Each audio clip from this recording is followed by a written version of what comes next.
ကျွန်တော်တို့ဒီနေ့ဒီချိန်ထိဒီမီဒီယာလောကထဲမှာပဲရှိနေပြီးတော့အလုပ်လုပ်နေတဲ့တယောက်ချင်းစီတိုင်းကိုဒီနေရာနေဂုဏ်ယူတယ်လေးစားတယ်ပေါ့နော်ကျွန်တော်တို့အခက်ခဲလို့ပြောလို့ရှိရင်လည်းအများစုကလည်းပြောနေကြတယ်ပေါ့နော်အခက်ခဲအများဒီလိုမျိုးအခက်ခဲပေါင်းစုံကြားနေပဲကျွန်တော်တို့ဒီနေ့ဒီချိန်ထိရက်တီကြတယ်ဆက်ပြီးတော့လည်းရက်တီအောင်မှာရက်တီကြအောင်မယ်လို့ကျွန်တော်ယုံကြည်တယ်ပေါ့နော်ကျွန်တော်ရဲ့တကူကြီးအရာမြင်တာတော့ပေါ့နော်မြင်ပြီးတာတော့ကျွန်တော်တို့ဒီမြန်မာနိုင်ငံရဲ့မီဒီယာလောကအခြေအနေကလုံးဝဒီဘယ်လိုခေါ်မလဲလုံးဝထိန်းချုပ်ခံထားရတဲ့အခြေအနေမျိုးမှာရှိနေတယ်ဒီအဲ့ဒီထိန်းချုပ်ခံထားရတဲ့ဂျားတွေကနေပဲကျွန်တော်တို့ဆက်ပြီးတော့အလုပ်လုပ်ကြတယ်ပေါ့နော်ဆက်ပြီးတော့အလုပ်လုပ်ကြတယ်တချို့ကလည်း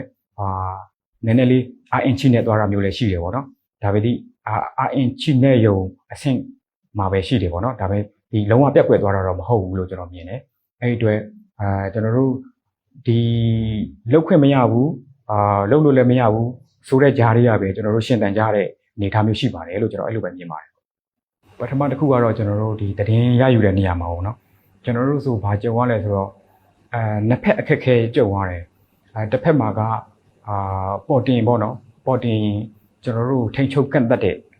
အရာတွေနဲ့ကျွန်တော်တို့ကြော်လွှားပြီးတော့ကျွန်တော်တို့သတင်းတွေရအောင်ထုတ်ခဲ့ကြတယ်ပေါ့နော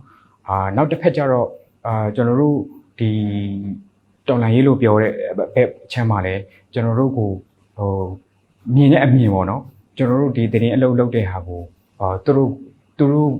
ဒီတော်လိုင်းရေးဘက်ကိုထားပါတော့ဒီဒလန်ပုံစံမျိုးအမြင်ခံရတာမျိုးတွေပြီးတော့ကျွန်တော်တို့ကြောင့်တခုခုဖြစ်သွားတဲ့ပုံစံမျိုးပေါ့နော်အဖိတ်အစင်ဖြစ်သွားတာတွေအပျက်စီးဖြစ်သွားတာတွေကဒီသတင်းဌာနတွေသတင်းမီဒီယာအကြောင်းဆိုတဲ့အမြင်မျိုးတွေအဲ့ဒီကြားမှာကျွန်တော်တို့ခက်ခဲအလုပ်လုပ်ရတယ်ပေါ့နော်ခက်ခဲအလုပ်လုပ်ရတာမျိုးရှိပါတယ်ပေါ့နော်လက်ရှိအချိန်ကြီးလည်းရှိနေတော့မယ်ပေါ့နော်ရှိနေတော့မယ်တခါကျရင်ကျွန်တော်တို့ကသတင်းရတယ်ကျွန်တော်တို့မြေပြင်မှာကျွန်တော်တို့ဒီကသတင်းတောက်တွေဆိုသတင်းရတယ်အချက်လက်ရတယ်ရရတာနဲ့ကျွန်တော်တို့ဒ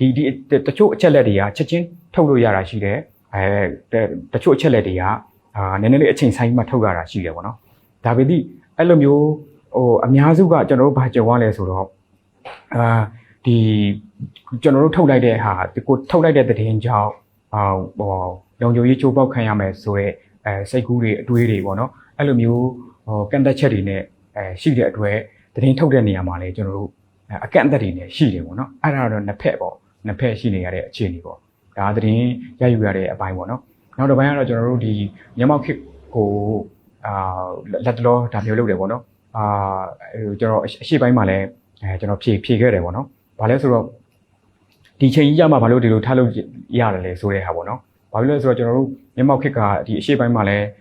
းဒီတန်လင်ခွဲပွဲမှာလည်းတချို့ပြောသွားကြတယ်ပေါ့နော်ကျွန်တော်တို့ပထမဆုံးကနဦးနေ့ရက်ဒီအာနာသိန်းနဲ့ကနဦးနေ့ရက်မှာ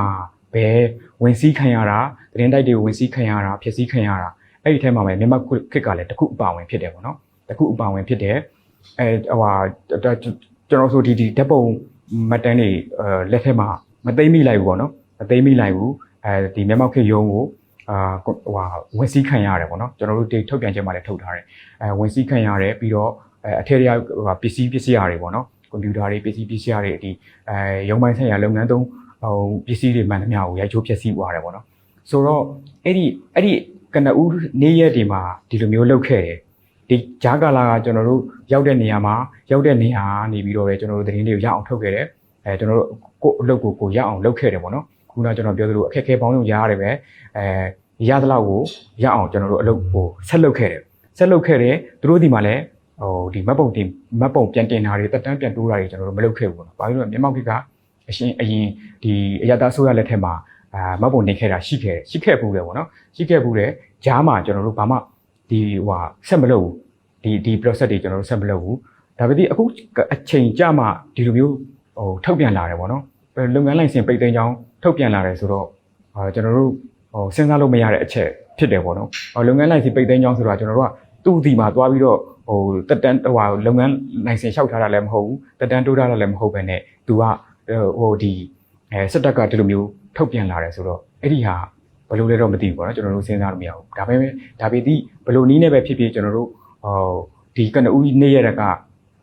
ကျွန်တော်တို့ဒီလိုမျိုးလုပ်တဲ့ပုံစံတွေ ရှိတဲ့နဲ့ကြားတွေနေပြီးတော့ပဲကျွန်တော်တို့အလုပ်ကိုဆက်လုပ်ကြတယ်အခုလည်းဆက်လုပ်နေသေးပဲနောက်လည်းဆက်လုပ်နေဦးမှာဖြစ်တယ်ပေါ့နော်ဒီနေ့နေ့ချင်းဒီပေါ့နော်ထွက်လာနိုးနဲ့ဒီလွတ်နိုးနဲ့ဟိုဟာဒီအကျဉ်းထောင်ထဲမှာအချင်းကြိုင်နေတဲ့ကျွန်တော်တို့မိတ်ဆွေရှိတယ်ပေါ့နော်တချို့ဆိုရင်ဒီအခြေခံကျန်းမာရေးတောင်မှမရကြဘူးပေါ့နော်စစ်ကူတက်ခွင့်မရကြဘူးကျန်းမာရေးဆောက်ရှောက်ခွင့်လည်းမရကြဘူးအိမ်နဲ့လည်းအဆက်အသွယ်ဖြတ်ထားတယ်ဆိုတာမျိုးပေါ့ကျန်းမာရေးဆောက်ရှောက်မှုပေးဖို့အတွက်ကိုဟိုပုံစံအမျိုးမျိုးနဲ့ထိန်းချုပ်ထားတာမျိုးရှိတယ်ပေါ့နော်ရှိတယ်အဲ့ဒီသူတို့အတွက်ကိုလည်းကျွန်တော်တို့အနေနဲ့ပြောရရင်တော့စိတ်မကောင်းဖြစ်တယ်ပေါ့နော်စိတ်မကောင်းဖြစ်တယ်ဒါပေမဲ့သူတို့ကကျွန်တော်တို့ထက်ကျွန်တော်တို့အပြင်ရောက်ပြီးအလုပ်လုပ်နေတဲ့သူတွေသူတို့ကပို့ပြီးတော့စိတ်တန်မာနေမယ်ပို့ပြီးတော့လည်း